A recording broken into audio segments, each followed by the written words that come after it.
Olá! O programa Líderes Empreendedores dessa semana conta com a presença de Yara Guzmão. Tudo bem, Yara? Tudo bem. Bem-vinda, então, ao nosso programa. Muito obrigada. E também estamos conversando com uma ex-aluna da Universidade Fevale e a gente gostaria de ouvir um pouco mais da sua história, tanto acadêmica quanto pessoal.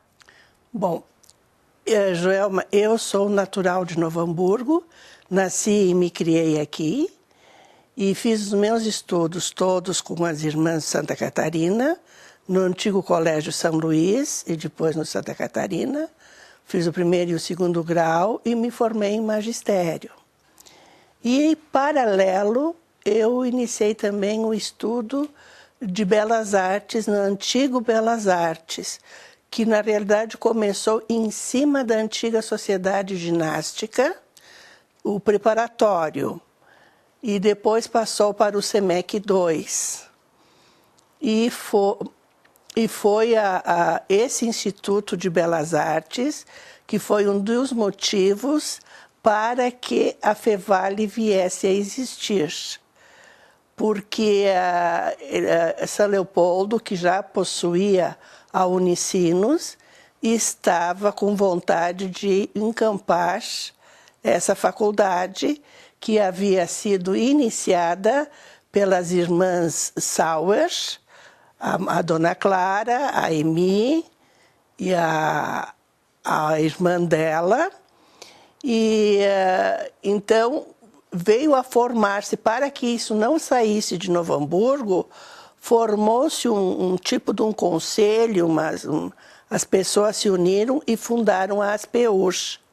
E a Fevale, pelo que eu saiba e me conste na memória, iniciou com o Instituto de Belas Artes, que passou em seguida para a Fevale, e a pedagogia e outros cursos no início que vieram em seguida. Isso lá em torno de 1969 e 1970.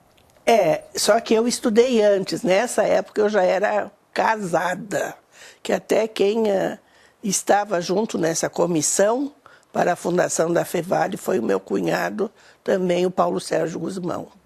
Então é uma bela história de boas lembranças e hoje estamos aqui com a TV Fevale fazendo uma entrevista que também requer fatos históricos com relação à tua ligação com o calçado. Também, mas antes disso, Joelma, eu gostaria de esclarecer que depois, anos mais tarde, eu continuei a fazer o Belas Artes, que na época era educação artística.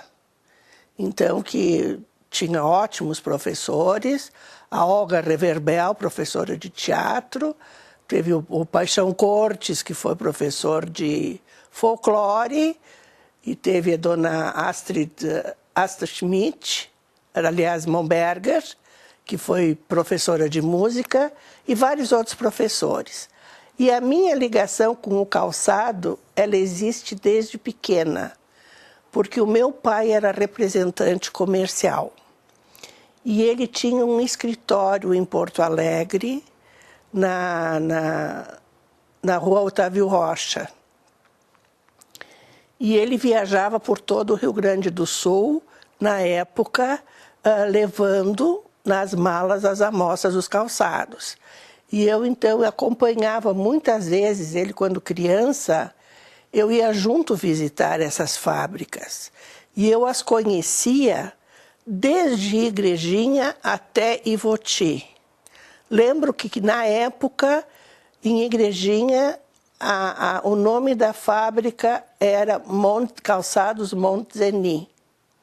Não lembro quem era o dono, só sei que tinha uma filha com a qual eu brincava e cujo nome era Liane. E então, lembro-me de Igrejinha, e Novo Hamburgo também tinha muitas fábricas, as quais eu conhecia. Era o Milium, antigo Milium, onde depois foi os calçados Centenário. Tinha os calçados Ciro, os calçados Safira, que era do seu Vendelino Glaser, o Ciro, que era do Brenner e do do seu Aloísio Glaser, e tinha o calçado Remarque, que era dos Kremers.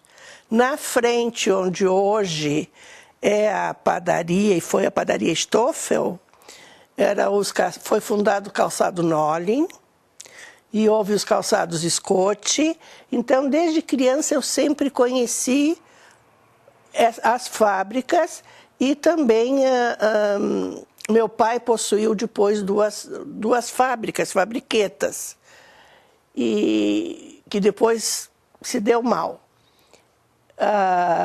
E eu ainda me lembro do cheiro e do perfume das tintas usadas no solado para pintar os sapatos, sabe? E então, depois, anos mais tarde, como naquela época não existia esse negócio de modelos para desfiles, e aí Novo Hamburgo começou com as moças, os calçadistas, convidando as moças da sociedade para desfilarem em bailes, desfilando com sapatos, com as roupas da estação, o lançamento da estação das lojas, e desfile de penteados. E isso era feito na Sociedade Ginástica, na Sociedade Aliança, nos chás de Lions, de Rotary, que as moças eram procuradas, porque não existia ainda como é que eu vou te dizer, as manequins profissionais. Inclusive o Rui Spohr, quando ele veio da Europa, que ele fez um desfile de chapéus, e Novo Hamburgo também, foram moças da sociedade que desfilaram de Novo Hamburgo. Assim, então, iniciou a sua ligação muito cedo com o calçado. Também já foi, dá para dizer, já foi modelo na época, então uma precursora. Bom, eu fui também, porque daí depois apareceu o jornal NH, que tinha, como é que eu vou te dizer, fotografias, e era com propagandas de calçado, e aonde nós fomos também, não só eu, mas outras moças, foram modelo para mostrar os calçados e de propaganda como propaganda. Iniciou aqui no Vale, né? E principalmente em Novo Hamburgo. Mas também, Dona Yara, tem uma ligação desde a sua infância com o calçado. Sim. Mas uma ligação talvez muito forte com a própria história, o início da história da FENAC. Né? Sim, da FENAC. E recentemente a gente teve uma festa com muita visitação, e já tivemos no passado uma festa muito reconhecida também.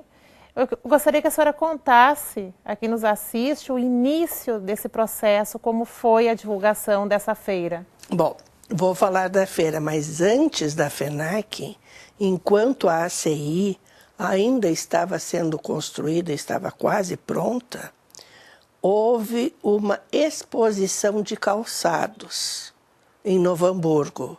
Eu não lembro bem a época, acho que foi 60, 59, eu não lembro, sabe, bem a data. E onde foram expostos os calçados do Rui Chaves, e as moças desfilaram até no Leopoldina Juvenil, em Porto Alegre. Depois criaram, a partir dessa exposição, houve então uma comissão em Novo Hamburgo que se reuniu sob a batuta do prefeito Santini para tentarem ver se faziam uma exposição reunindo todos os calçados, os calçadistas, as indústrias do Vale do Sino, para ficar de uma forma mais fácil